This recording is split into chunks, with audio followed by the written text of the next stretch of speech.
کہ 27 رجب میں کوئی بھی خاص عبادت یا کوئی خاص روزہ، جیسے کہ ہزاری روزہ کہا جاتا ہے، اسی طرح سے کوئی خاص نفل، کیونکہ کوئی بھی دن کوئی خاص عبادت کرنی ہے یہ ہمیں کون بتاتا ہے؟ ظاہر ہے ہر چیز کو ہمارے آقا صلی اللہ علیہ وسلم نے بتایا ہوا ہے۔ جیسے کہ تہجد کی نماز کس نے بتائی؟ ہمارے آقا نے بتائی۔ اشراق کی نماز ہمارے آقا نے بتائی۔ چاشت کی نماز ہمارے آقا نے بتائی۔ اوابین کی نماز ہمارے آقا نے بتائی۔ سنت سے ثابت جتنے بھی روزے ہیں وہ حضور نے ہمیں بتا دیے کہ ہر مہینے میں 3 روزے رکھنا چاہیے۔ اسی طرح سے رمضان کے روزے فرض ہیں، یہ ہمارے آقا نے بتا دیے۔ شوال کے روزے ہوتے ہیں 6، وہ بھی ہمارے آقا نے بتا دیے۔ تو جتنے بھی سنت سے ثابت چیزیں، سنت سے ثابت کا مطلب کیا ہوتا ہے؟ کہ اس کام کو ہمارے آقا صلی اللہ علیہ وسلم نے کیا ہے، صحابہ نے اس کام کو کیا ہے اور کرنے کا حکم دیا ہے، بزرگوں نے اس کام کو کیا ہے۔ کسی بھی دن کسی روزے کی فضیلت زیادہ ہے، کسی بھی دن کوئی خاص نماز پڑھی جائے گی، یہ کون بتاتا ہے ہمیں؟ ظاہر ہے یہ چیزیں ہمارے آقا صلی اللہ علیہ وسلم نے ہمیں بتا دی کہ اس دن روزہ رکھنے کا ثواب زیادہ، اس دن نماز پڑھنے کا ثواب زیادہ، اس رات میں عبادت کرنے کا ثواب زیادہ، لیلۃ القدر میں عبادت کرنے کا ثواب زیادہ، تہجد کے وقت نماز پڑھنے کا ثواب زیادہ، یہ سب کچھ ہمارے آقا نے بتا دیا۔ لیکن 27 رجب کی کوئی خاص نماز ہو، کوئی خاص روزہ ہو، ہزاری روزہ ہو، یا 27 رجب کو روزہ رکھنے کا ثواب 1000 روزوں کے برابر ہو، ایسا ہمارے آقا صلی اللہ علیہ وسلم نے نہیں بیان فرمایا۔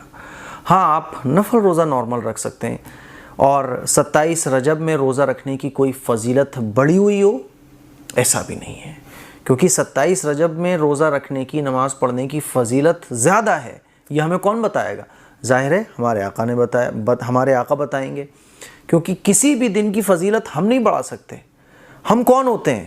کیونکہ شریعت تو ہمارے نبی بتاتے ہیں نا، سنت ہمارے نبی بتاتے ہیں، عبادت کسی دن ایسے کرنی ہے ایسے نہیں کرنی ہے یہ ہمارے نبی بتاتے ہیں، لیکن ہمارے آقا صلی اللہ علیہ وسلم نے کوئی 27 رجب کی خاص نماز نہیں بیان فرمائی۔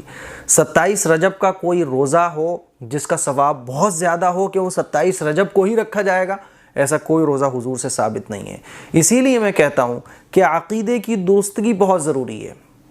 اگر ہمارا عقیدہ ٹھیک ہے تو عبادتوں کا ثواب ملے گا، اگر عقیدہ خراب ہے تو پھر یہ عبادتیں ہم کر رہے ہوں گے لیکن یہ عبادت ہمارے لیے بوال بن جائے گی، جہنم میں جانے کا ذریعہ بن جائے گی۔ جو چیز جس لیول پر شریعت نے رکھی ہے اسی لیول پر ہمیں رکھنا چاہیے، اور جو عقیدہ ہماری شریعت نے بتایا ہے وہی عقیدہ ہمیں رکھنا چاہیے۔